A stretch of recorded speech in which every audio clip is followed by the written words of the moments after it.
पापा चिड़िया कई दिनों से बीमार थे। सुनिए जी, अब तो राशन भी खत्म हो गया। हम ऐसे ही बैठे रहेंगे तो बच्चों को क्या खिलाएंगे?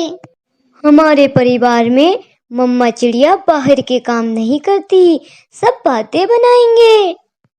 जो बातें बनाएंगे वो ये तो कभी पूछने नहीं आएंगे कि तुम्हारे घर में कुछ खाने को है भी या नहीं। आप मुझ पे विश्वास रखें और मुझे घर से बाहर जाने दो। मैं कोई ऐसा काम करूंगी जिससे आपकी इज्जत पे कोई आंच ना आए। मम्मा मम्मा, भूख लगी है, कुछ खाने को दो ना। जब पापा चिड़िया अपने भूखे बच्चों की तरफ देखता है तो मम्मा चिड़िया से कहता है, ठीक है, जब तक मैं ठीक नहीं हो जाता आप कोई काम कर ले। मगर आप काम क्या करोगी? मैं फूलों से बहुत सुंदर टोकरियां बना सकती हूँ जो इस पूरे जंगल में नहीं मिलती। क्या ये काम चलेगा? ये तो छोटा सा काम है। कोई भी काम छोटा बड़ा नहीं होता, मेहनत जरूरी होती है। फिर मम्मा चिड़िया अपने घर से निकलती है। मम्मा चिड़िया अपने बगीचे में जाती है और वहां से कुछ फूल तोड़ती है और फिर कुछ लचीले तिनके लेकर उनसे टोकरियां बनाना शुरू करती है। मम्मा चिड़िया रंग बिरंगे फूल चुनकर टोकरियां बनाती है और फिर टोकरियां लेकर जंगल में बेचने निकल जाती है। टोकरियां टोकरियां, रंग बिरंगे फूलों से बनी टोकरियां। चिड़िया, ये टोकरी तो मैंने पहली बार देखी है, मुझे एक टोकरी दे दो। हरियाली बहन, ये फूलों से बनी टोकरी महकती भी है और बहुत सुंदर है, केवल 50 रुपए में। फिर हरियाली तोती 50 रुपए में चिड़िया से एक टोकरी ले लेती है। मम्मा चिड़िया शाम तक जंगल में टोकरियां बेचती है और फिर अपनी कमाई से घर के लिए कुछ राशन ले लेती है। गुड़िया की मम्मा आज बहुत खुश थी क्योंकि वह अपने बच्चों के लिए खाना लेकर जा रही थी। मम्मा, मेरे लिए क्या लाई हैं आप? मैं मेरी बेटी के लिए खाना लाई हूँ। फिर मम्मा चिड़िया अपने बच्चों को खाना देती है। कई दिनों से भूखे बच्चे खाना खाने लगते हैं। फिर मम्मा चिड़िया अपनी टोकरियां लेके दूसरे जंगल जाती है। वहां उसे एक कवि मिलती है।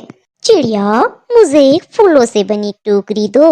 ये लो, एक टोकरी 50 रुपए की है। चिड़िया, मेरा घर दूर है, मैं तुम्हें अभी पैसे लाकर देती हूँ।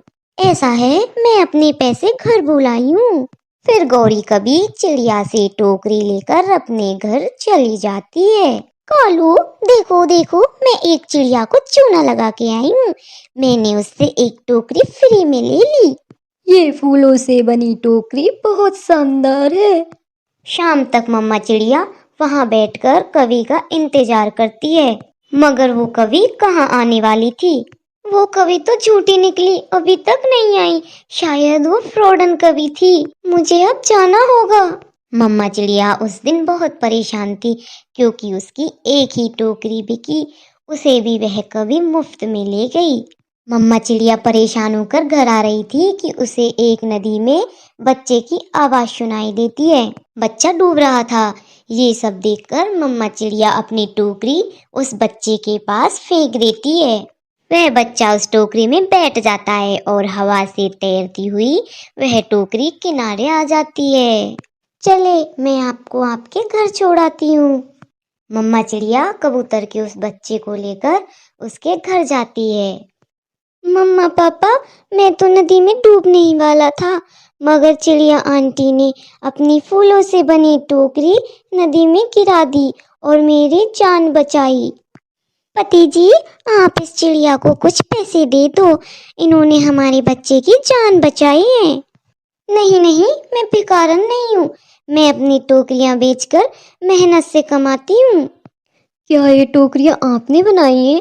हाँ, मैं फूलों से बनाकर टोकरियाँ बेचती हूँ। मेरे शहर वाले जंगल में एक बड़ी दुकान है, ये टोकरियां वहाँ बहुत पसंद की जाएंगी। आप ये अपनी दोनों टोकरियां मुझे दे दे। फिर कबूतर चिड़िया से वह दोनों टोकरी 100 रुपए में खरीद लेता है और चिड़िया खुशी खुशी अपने घर चली जाती है। दूसरे दिन कबूतर अपनी दुकान में जाकर वह टोकरियां रखता है तो कुछ ही देर में वह टोकरियां अच्छी कीमत में बिक जाती हैं। कमाल है, ये टोकरियां कुछ मिनटों में ही बिक गई। दूसरे दिन चिड़िया अभी अपने घर पे ही थी कि दरवाजे पे दस्तक होती है। कबूतर भैया, आप कैसे आए हम गरीबों के घर में? चिड़िया, अब आपको अपनी टोकरियां बेचने जंगल जाने की जरूरत नहीं है। आप जितनी भी टोकरियां बनाओगी मैं आपसे घर ही आकर ले जाया करूंगा। यह सुनकर मम्मा चिड़िया बहुत खुश होती है। अब मम्मा चिड़िया का फूलों का काम बहुत अच्छा चलता है। गुड़िया की मम्मा, मुझे गर्व है आप पर। आपने मुश्किल समय में हिम्मत से काम लिया और सारे परिवार का बोझ उठाया। मैं ना कहती कि कोई काम छोटा या बड़ा नहीं होता, मेहनत से किया हुआ हर काम बड़ा होता है। प्यारे दोस्तों, इस वीडियो को लाइक करना मत भूलना।